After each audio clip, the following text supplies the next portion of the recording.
going on, everybody? Man Dan here. We are in Fortnite, and what we're going to do with this video is you're going to watch my day 14 of the Survive the Storm level 40 plus, if you will, which took me a while to get to, so I want to talk about that, and just a little bit entertaining action in the background. I've actually recorded a few things, so I've got a couple of stuff I want to talk about here in the next couple days. One of the follow-up videos after this will be actually going through all the Survive the Storm like rewards and stuff that I've gotten, all the blueprints and schematics and all that stuff. Just kind of showcase everything that I got through the month or so this was going on. Yeah, it was about a month. About a month they run this event. So I worked pretty damn hard during this month to go from what, like a level, I don't know, what was like a level nothing almost in the beginning. I was what, level 19 when I started doing this stuff in the beginning of the month, all the way up to 39, and that's a lot of grind time. A lot of grind time. So for one, I'm happy that there wasn't a lot going on in my other main game there, Warframe, that I could take the time to spend more time in this game. Really, it's helped me to learn a lot more about the game, learn the goods, the bads, things that need to change, things that recently happened that kind of really ticked me off. Like, no offense, but I really still don't see why we suddenly got a PUBG PvP thing going on in this game that was supposed to be a free-to-play PvE game. And the reason I say that is because since the official release of the Battle Royale mode earlier in this week, there's been a lot of problems with FPS issues in the game. If you saw on Twitter, I was flipping pissed off about the fact that I had a 2.5 minute wait time. I actually got hit with a wait in line when I logged in today to be able to get into this game, which should be a PvE game. I don't give a crap about the PvP. It should be on its own servers. It should be doing something else. It should have no effect on the PvE game. But it is. And there's been heavy focus on it, on that portion of the game. And there shouldn't be. I get it. There was like 1 million players or whatever that logged on. And the whole point of giving that away for free is so they could try to get more people to play this game or this version of the game, PvE.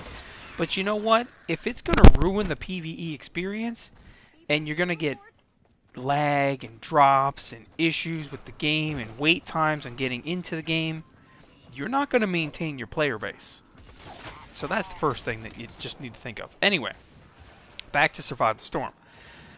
So what I did was I worked my butt off to get up to 39 here, mid-level 39, so that way I could feel like when I participated in doing the 14-day event, which, keep in mind, the 14-day events, it doesn't matter whether it was the 15 plus, the 40 plus, or the 70 plus.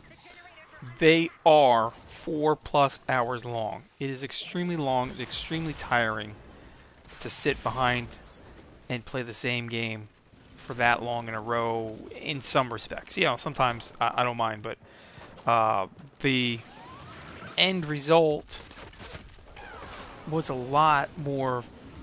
I think it was a lot more than what needed to be. It didn't need to be 4 hours long. They could have cut some time down in between. They could have cut some time down on the day-night cycles.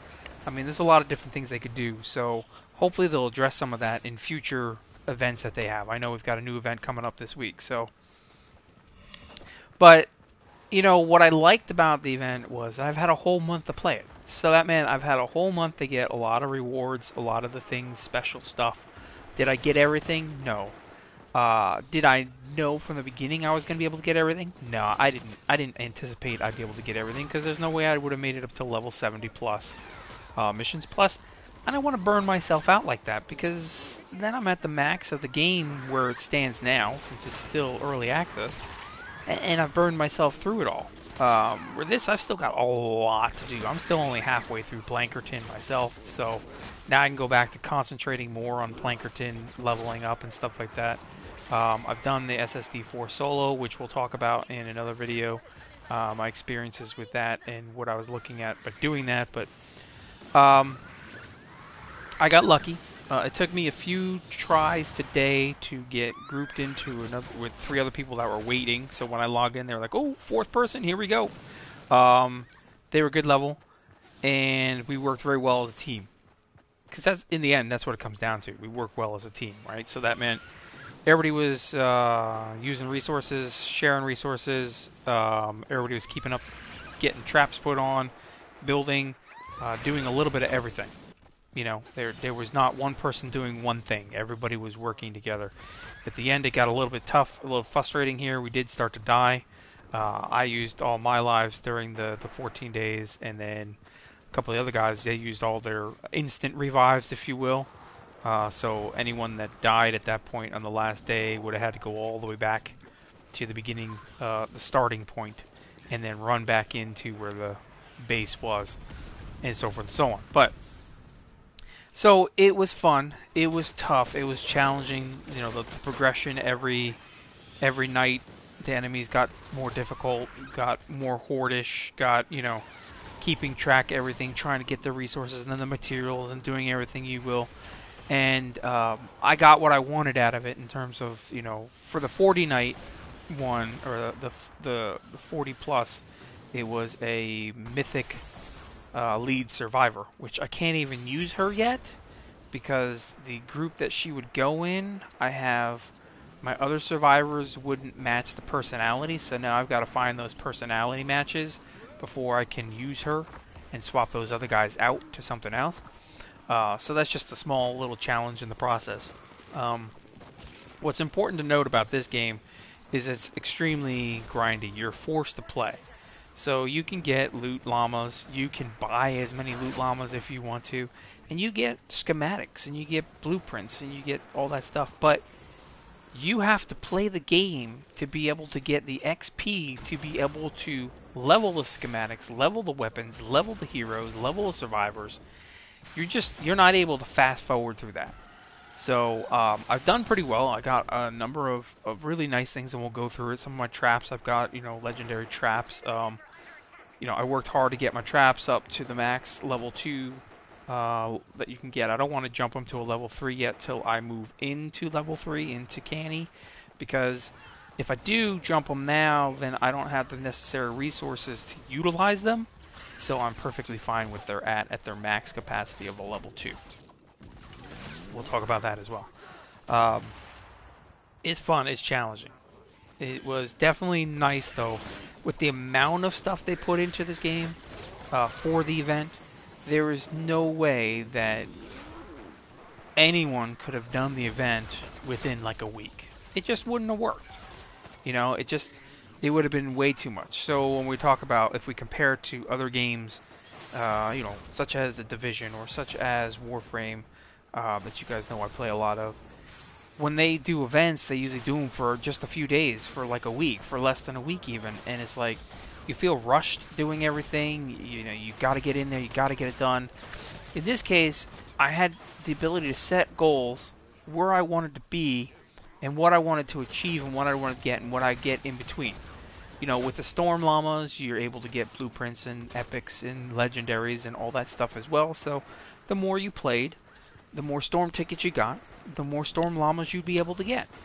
So you're able to get the same stuff as playing the Survive the Storm as just by playing the main game and doing the specific missions to get stuff. And that was cool.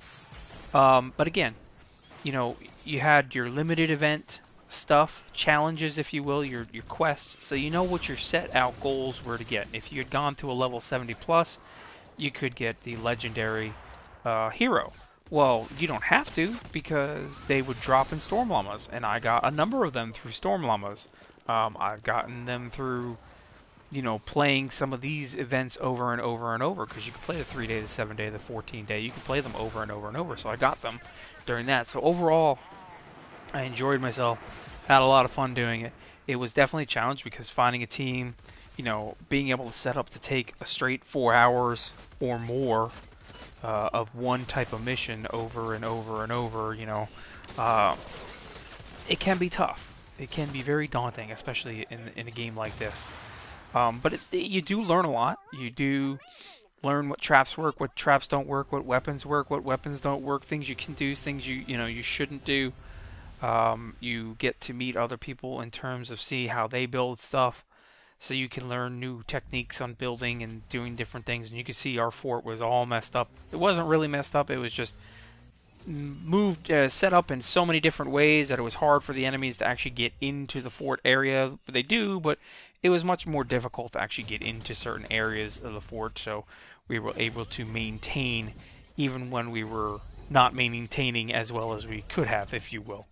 Um, but overall fun. Like I said, I ran the 315 level once. I ran the 3-day, the 7-day, and the 14-day, and then after I ran those in the beginning, I pretty much stayed inside of this level 40 stuff for the past like week or so. I've been on the 3 days, the 7 days, and then I just did that 14-day today. But I stayed within there, and I ran those a few times. But my main goal after running these was to stay on the Fight the Storm event missions to get the storm tickets and see how many of those I could get. But yeah, I mean, this was fun. This was challenging. This was rough. It was fine on the day that it was because it was nasty and rainy outside. We're having a nor'easter going on.